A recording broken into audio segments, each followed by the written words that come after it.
تو کہتے ہیں کہ فَمَا لِي أَرَىٰ عُلَمَاءَكُمْ يَمُوتُونَ وَجُهَّالَكُمْ لَا يَتَعَلَّمُونَ وَلَقَدْ خَشِيتُ أَن يَذْهَبَ الْأَوَّلُ وَلَا يَتَعَلَّمُ الْآخِرُ، مجھے اس بات کا ڈر ہے کہ کہیں ایسا نہ ہو کہ پہلا طبقہ دنیا سے چلا جائے، پہلی جنریشن دنیا سے چلی جائے علم والوں کی، اور دوسری جنریشن ایسی باقی رہے، دوسرا طبقہ ایسا باقی رہے کہ اس کے پاس علم نہ رہے، کہ انہوں نے اپنے پہلوں سے علم حاصل نہیں کیا اور وہ باقی رہ گئے، کہیں ایسا نہ ہو جائے۔ یہ صحابہ کے دور میں ڈانٹ رہے ہیں، آج سوچیے کتنی ضرورت ہے، حالانکہ اس زمانے میں علم والے بہت تھے۔ کہہ رہے ہیں کہ مجھے ڈر ہے کہ کہیں پہلا گروہ دنیا سے چلا نہ جائے، پہلا طبقہ نہ چلا جائے اور دوسرا علم حاصل نہ کر پائے۔ وَلَوْ أَنَّ الْعَالِمَ طَلَبَ الْعِلْمَ لَازْدَادَ عِلْمًا وَمَا نَقَصَ الْعِلْمُ شَيْئًا، اگر علم والا بھی اگر آدمی ہے، اگر وہ علم مزید حاصل کرتا ہے تو اس کا علم بڑھے گا اور اس کے علم میں کوئی کمی تو ہونے والی نہیں ہے۔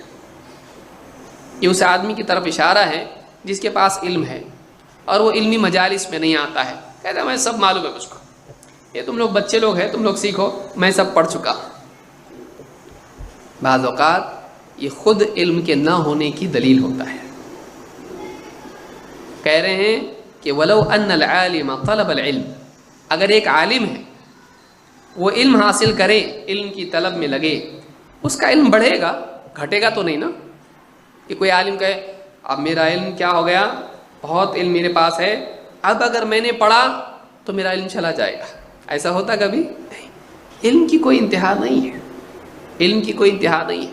خطیب البغدادی جو ہیں بڑے علماء میں سے گزرے ہیں، مشہور ان کا واقعہ ہے، ان کی جب وفات ہوئی تو ان کے سینے پہ کتاب رکھی ہوئی تھی، موت ہو رہی، بیمار ہے، بستر پر، اتنی زندگی علم میں گئی، لیکن جب موت ہوئی تو اس وقت میں سینے پر کتاب تھی ان کے۔ تو یہ سلف کا حال ہے، وہ کبھی علم سے رکتے نہیں تھے۔ جو آدمی علم سے رک جائے یہ اس کی جہالت کی دلیل ہے۔ جو آدمی علم کی ناقدری کرے، علم کی کوئی چیز چھوٹی نہیں ہے، اس کو چھوٹا سمجھنے والا چھوٹا ہے۔ کوئی چیز علم کی چھوٹی نہیں، وہ کب کام آئے گی معلوم نہیں۔ علم کی ہر بات، دین کی کوئی چیز چھوٹی نہیں بھائی، آسمان و زمین سے زیادہ قیمتی ہے۔ علم کی قدر علم کی طلب میں لگاتی ہے۔ علم کی طلب نہیں ہے، کیوں نہیں ہے؟ قدر نہیں ہے علم کی۔ علم کی قدر آدمی کرے گا، علم کی طلب میں لگے گا۔ مال کی طلب میں کب لگتا ہے؟ بچپن میں نہیں، جب جوان ہوتا ہے سمجھ میں آتا مال کیا ہے، پھر مال کی طلب میں لگتا ہے۔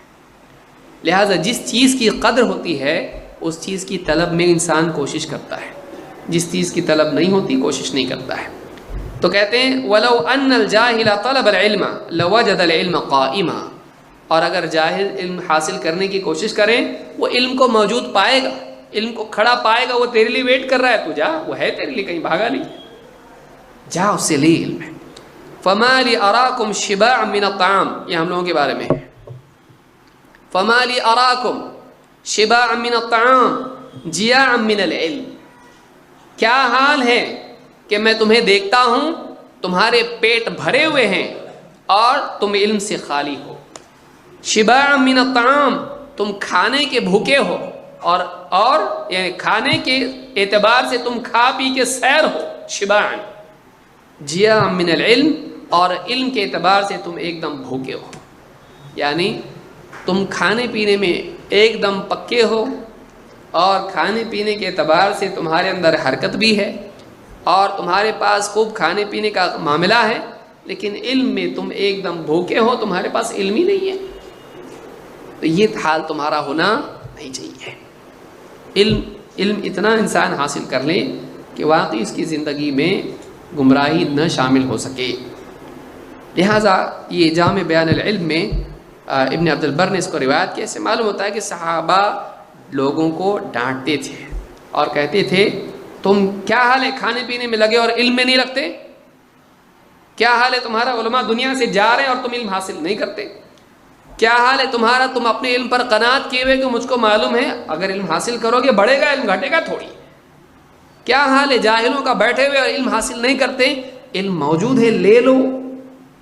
صحابہ لوگوں کو علماء سے جوڑتے، علماء کی قدر، علم کی قدر لوگوں کے دلوں میں پیدا کرنے کی کوشش کرتے ہیں۔ یہ صحابہ کا طرز عمل ہم کو دیکھنے ملتا ہے۔ ابن جمعہ کہتے ہیں قال الشافعی رضی اللہ عنہ، سلف میں سے متفق علیہ شخصیات کے بارے میں ایسا بولنے میں کوئی حرج نہیں ہے، یہ دعا ہے، دعویٰ نہیں ہے، اللہ ان سے راضی ہو۔